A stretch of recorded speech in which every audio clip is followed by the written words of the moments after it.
Multiplication of mixed fractions 3 5/7 into 1 1/13. ഇപ്പോൾ ഇങ്ങനെ തരുവാണെങ്കിൽ ഇതിനെ നമ്മൾ ഫ്രാക്ഷനായിട്ട് മാറ്റണം. ഇപ്പോൾ ഫ്രാക്ഷനായിട്ട് എങ്ങനെയാണ് മാറ്റുക? ഇപ്പോൾ ഈ രണ്ട് നമ്പറും മൾട്ടിപ്ലൈ ചെയ്യണം.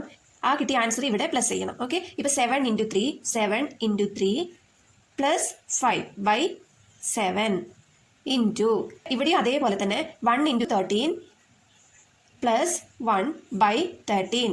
ഇപ്പോൾ 7 × 3 എത്രയാ? 7 3s are 21 പ്ലസ് 5/7 ഇൻറ്റു 1 × 13 13 ആണ്. 13 പ്ലസ് 1 13.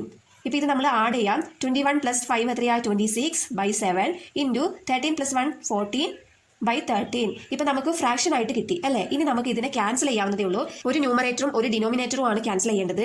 ന്യൂമറേറ്റർ ക്യാൻസൽ ചെയ്യാൻ പാടില്ല കേട്ടോ. ഇപ്പോൾ 7 1 ടൈം പോകും, 14 2 ടൈം പോകും 7th ടേബിളിൽ. അതേപോലെ 13 1 ടൈം പോകും, 26 2 ടൈം പോകും 13th ടേബിളിൽ. അപ്പോൾ 2 × 2 ഈക്വൽ ടു എത്രയാ? 4 എന്ന് കിട്ടും.